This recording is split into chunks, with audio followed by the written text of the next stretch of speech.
In this video, you'll see my whole journey from start to finish on this Naruto SMP I joined. I hope you enjoy.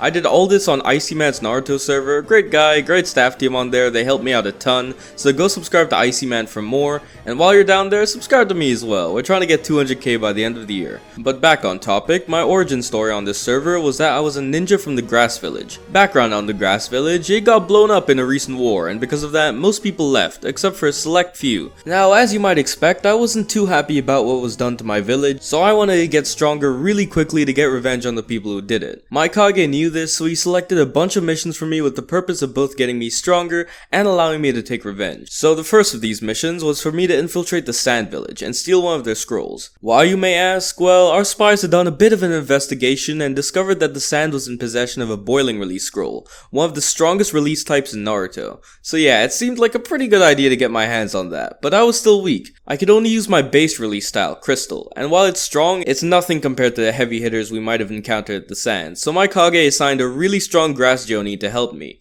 and with all that out of the way, we set off for our mission. We ran to the outskirts of the Sand Village where there were a bunch of mountains, but luckily as a ninja, my climbing skills were on point, so we were easily able to scale them and we laid eyes on the Sand Village. It was very fortified, but we just climbed up it and slid in through a small opening in the window. After that, my teammate dropped me some ramen, which was apparently super OP, so I kept it for when we would be in a fight. He then pointed out to me where our spies told us they were keeping the scroll, and we went for it. We got in and out really quickly, but even that short amount of time was enough for some elite sand ninja to notice us, and unsurprisingly, they tried to do everything in their power to stop us. They started by blinding me while launching other attacks, which I can't lie was very effective. But not to worry, all of that damage drained my hunger, so it allowed me to eat that special ramen, which gave me a bunch of buffs. I then went on the counterattack by shooting a crystal dragon at one of my opponents and summoning some crystal spikes, but I was doing barely any damage. One of them even launched a lightning move at me, which did insane damage. It said I had 25 rows of hearts left, but my teammate told me I was actually at less than 1 row of hearts and my health bar was glitched.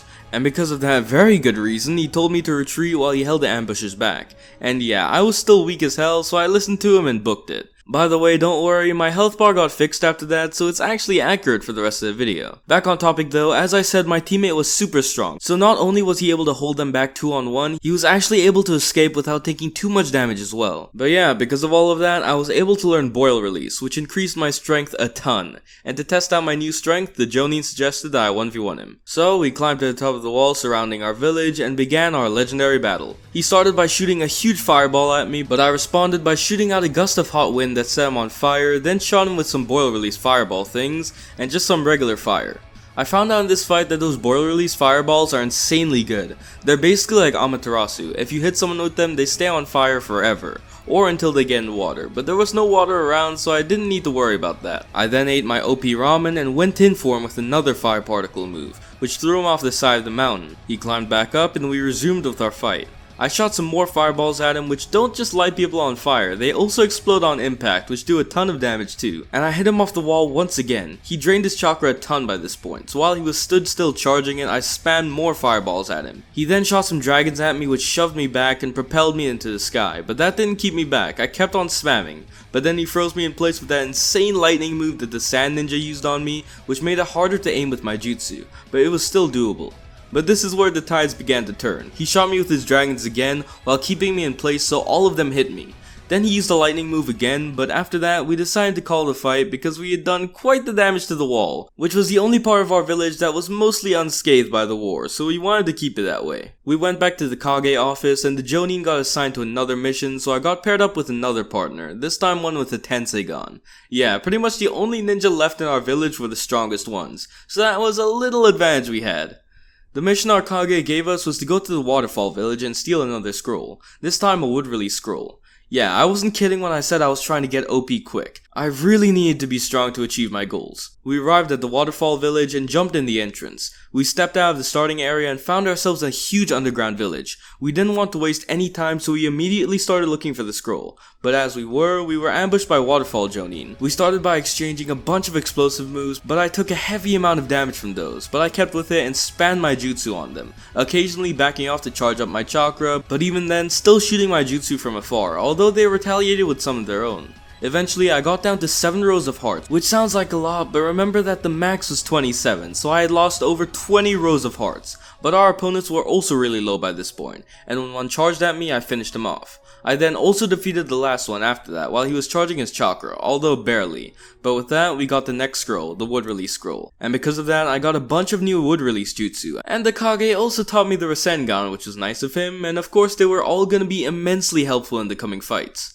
We returned to the Kage office and got another mission. He was really working us hard, but it was understandable since, there was no one else left. Anyway, the mission was to head to a brand new village, the Shadow Village, because they had a very dangerous weapon. So our job was to find it and bring it back. The Shadow had nothing to do with our village's destruction, it was just formed after all, but still, we needed to increase our strength as much as possible if we were gonna get revenge on those who were responsible. So with that, we headed out and ran straight to the Shadow Village. We entered it, and yeah, as expected, wasn't that big since it just started, and because of that, it didn't take too long to find their forbidden jutsu. I took it, and after that, we were jumped once again. My teammate told me to hide and shoot powerful jutsu to destroy their village as he protected me, and I did just that. I unloaded Rasen Shurikens and Wood Dragons, which did massive explosive damage to the village, and in just a matter of minutes, it was reduced to rubble. Our opponents weren't very happy with that though, and they started targeting me and doing a ton of damage. I didn't want to kill them though, and neither did my partner, and so my partner told me to run while he held them off and quickly followed me,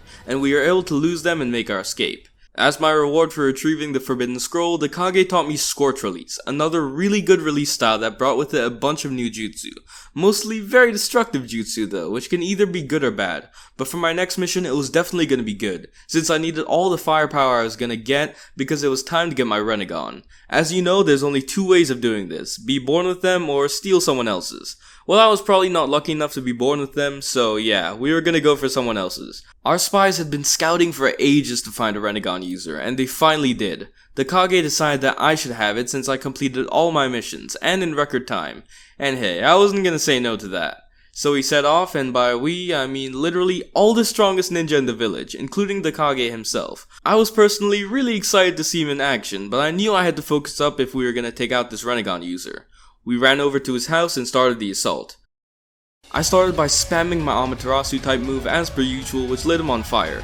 My teammates were backing me up by shooting dragons and other jutsus at him as well. I then decided to try out some scorch techniques.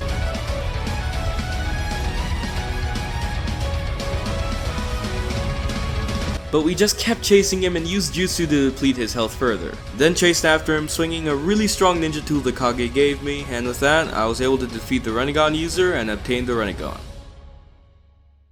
In this video, I joined the Akatsuki in Minecraft. If you haven't seen the last episode where I got the Rinnegan, check it out for the backstory. It'll make this video better, but if not, I'll give you a quick rundown. I'm part of the Grass Village, which was destroyed in a war. Almost everyone left, except for me and a few elite ninja. Because of this, I wanted to get revenge on the people who destroyed my village, mostly being the large villages. But of course, to take on those large and powerful villages, I needed power, so I did everything I could to get stronger. Train, get new release styles and jutsu, and finally obtain a Rinnegan. Things were looking up, I'd gotten stronger at an insanely fast rate, but still, it wasn't enough. This wasn't enough power for me to take on the major villages by myself, but it was enough to get them nervous. I didn't know it at the time, but all the Kage of the major villages held a summit on what they should do about me. But unbeknownst to them, the Akatsuki was also listening. It seems that a grass ninja is gaining power, and I'm not entirely sure if we know what we should be doing about this right now. I think we should eliminate him. Yeah, let's get the dog. I agree. And so, the strongest ninja on the server all set off to my little village on a collision course that would in one way or another alter the server forever.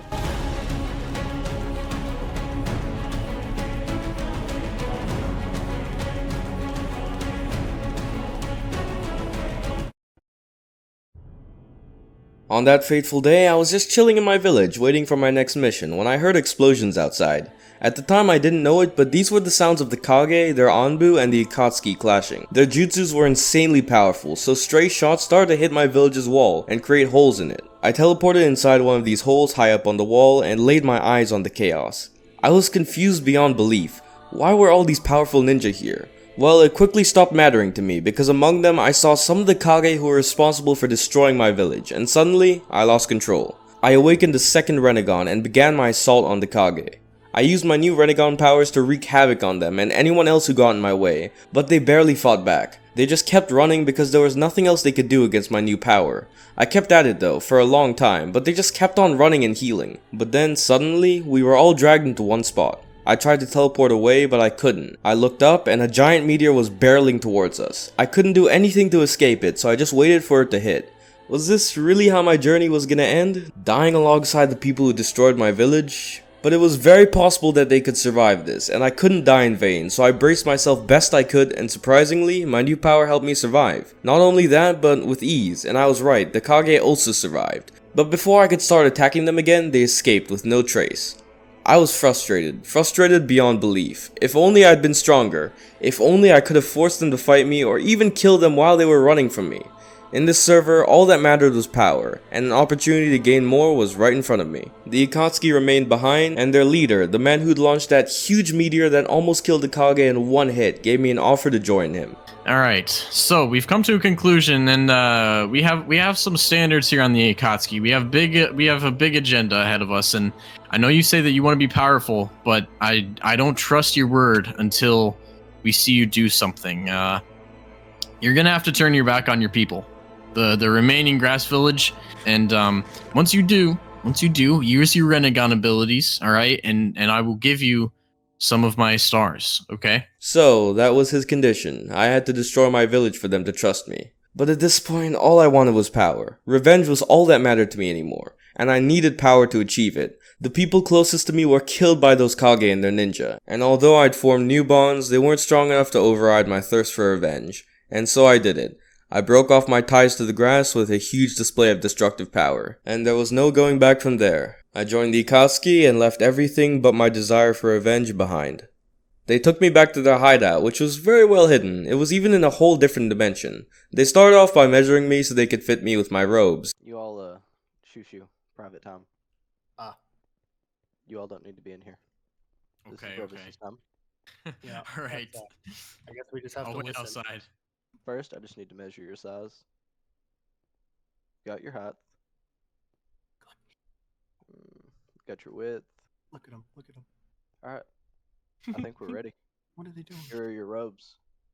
You can put them on when you're ready. I'm so hyped. We haven't had someone new in the Akatsuki in a while. Let's see. I feel like look at green. he's drip. He's dripping. Let's go. All right. My best work so far. I like it. I like it. Good job, disciple. Good job. It's Minecraft though, so everyone's pretty much the same size, but we'll ignore that part. It's their group, so I'll follow their traditions.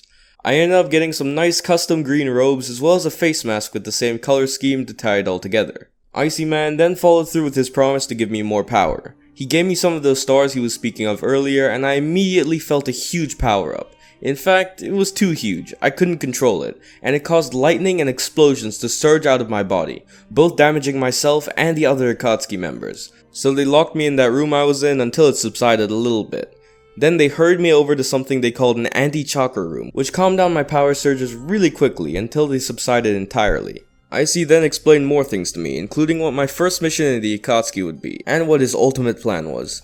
So Brevis, there's something that I hinted towards. I wanted to make sure that you were willing to sacrifice your own village, but we're working towards, have you ever heard of the 10 tails? So, if you've heard of tailed beast, multiply that by about 50, and that's how much power this thing has. So, as you know, we're destroying villages. We fought a tailed beast, and, we didn't win, but, it ran away. We won in the end. So, we're gonna try to fight more tailed beast Jinchurikis because I'm pretty sure that everyone has a tailed beast now. So we're gonna go in, try to take some tailed beasts, and I hope that you're up for it. In the meantime, train with your Rinnegan, get those powers under control, and welcome to the Akatsuki, Brevis. He then took me to an underground room where they kept a ghetto statue that they would eventually use to summon the 10 tails.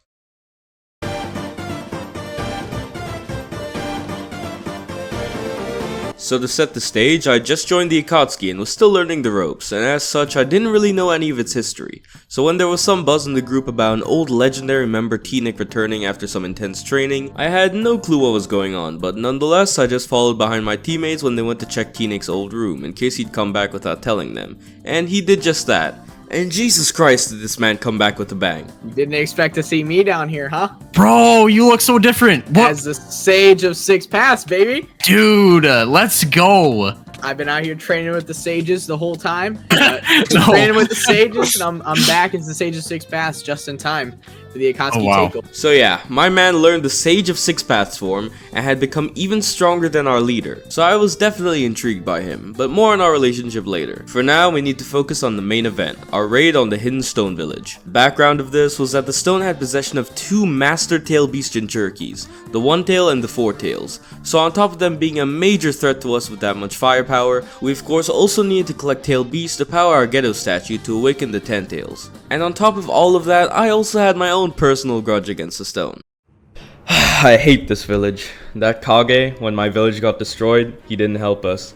He said he would, but he betrayed us. So, as you might expect, I couldn't wait for us to begin our assault, and I wasn't trying to mess anything up. I was in complete focus, so much so that I spotted and killed a guard before the Akatsuki's leader even realized he was there. We then rushed straight in, and they prepared a defense force immediately. The Four Tails Jinchuriki was already in his final form, and soon after, so was the One Tails. I rushed straight for him, while our leader took on the Kage, and our other members took on the Four Tails. I spammed Rasen Shurikens at it, which launched it high into the sky, which must have done a ton of damage. After that though, he must have been terrified of me, so he ran around the entire village several times trying to escape me. But in the process, he made me absolutely obliterate his village with all the jutsu I was missing. But hey, it's not my fault, it wouldn't have happened if he just fought me, alright? Eventually though, me and another Akatsuki member Doc cornered him, and by this point he was exhausted. All of the damage I was doing to him and all of the running he did to get away caught up to him. And soon he didn't have any more chakra to maintain his tail beast form, and soon after that, my ninja tool was all I needed to kill him since his defense was so low by this point. And after that, we took his body and retreated since we were also pretty weak by that point and could always come back for the Four Tails another day. We ran all the way back to the Akatsuki base, which was in another dimension by the way, so we also had to go through a portal, but after that long and treacherous journey, we'd returned. We wasted no time and immediately went to the Ten-Tail statue. I had a lot of experience in sealing jutsu, so the leader trusted me to seal the One-Tails, and so I did. I built a sealing table beforehand, and it was powerful, but it still took time because of all the raw power the tail beasts each had, and about halfway through we were attacked, and I had to stop the process. Turns out the Four Tails Jinchuriki had followed us back to our base to avenge his fallen comrades and village. We were all low on chakra and energy, so this was going to be a hard fought battle. But the good news was, he was just as drained as us, so if we just kept the pressure on him as a group, it would be our win, and we did pressure him, to the point where he made a fatal mistake. He fell in some toad oil, which made him stick to the ground, and that was the perfect chance for me to trap him in a wood prison. While he was weakened and trapped, we quickly rushed back to the Ghetto statue and once again started the sealing ritual on the One Tails. And after a while, we'd completely sealed it. We then returned to the trapped Four Tails, and Teenek used one of his insane Sage abilities to drain all of its remaining strength. And after that, Icy Man used his Rinnegan to swap places with the Four Tails to get him on the sealing table. From there it was the same process, but it did take a little bit longer because the Four Tails was stronger than the One Tails. But it was worth it. Our Ghetto statue's power had grown immensely in a really short time. But after all of that chaos, me and Teenek came to a bit of a realization. We had no clue who each other were. We didn't really trust each other either. Icy understood this, and so he thought a great bonding exercise for us was to go blow up the sand. You see, as I would later be informed, this was Teenek's favorite pastime, and I'd do anything for my teammates, so I was glad to help him out. Also, the sand helped blow up my village, so you know, I was glad to return the favor. So there's not much to say for this part, just enjoy the destruction.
So before we can get into our point of view, we have to talk about what our enemies were planning. So the Kage held another Kage summit, this time discussing our attack on the stone village in the last video, and how we'd gained 2 more tail beasts from it.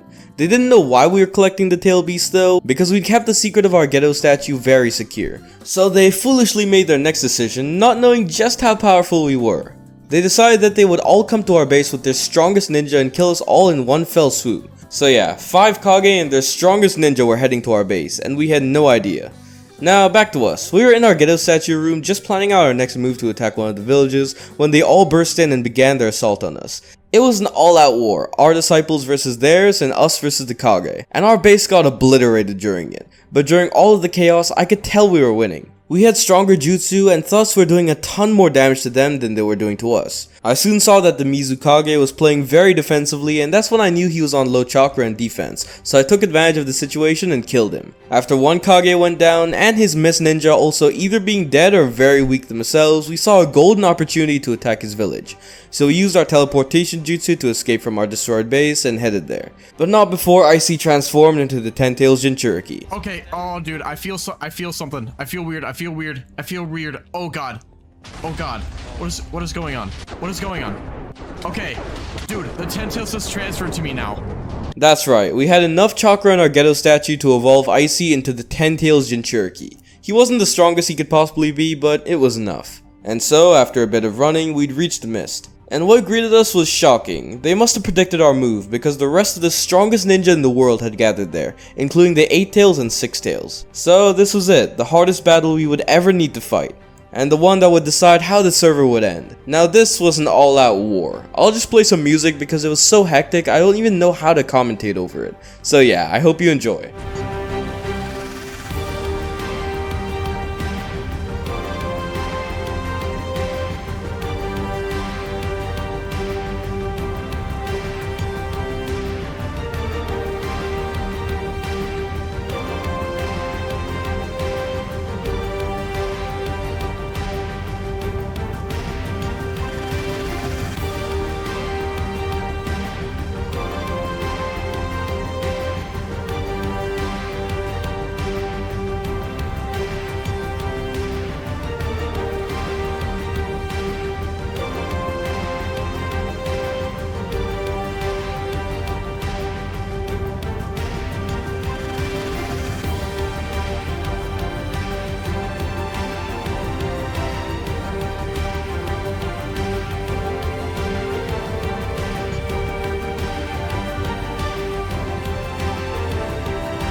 After that insane battle, the mist was completely obliterated, and we killed a bunch of the strongest players on the server. All of the momentum was on our side, so we made our way to our chakra tree to increase our strength even more, but we were being followed. A bunch of insanely powerful Uchiha hid during our fight at the mist and waited for us to be weakened, and then they pounced.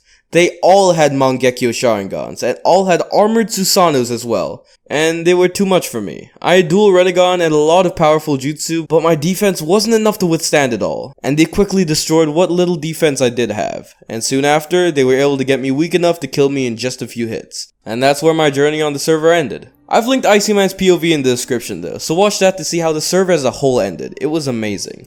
Thanks to Icy for inviting me, this series was super fun to make, and I'm not done yet. Icyman has made a new server with his own custom-made Naruto mod and plugins, which I've also linked below, so go check it out. I play there all the time, literally every day, and it's a lot more fun than this server was, so I'll be making a ton of videos on there. But yeah, with all that being said, I'll see y'all next time. Peace.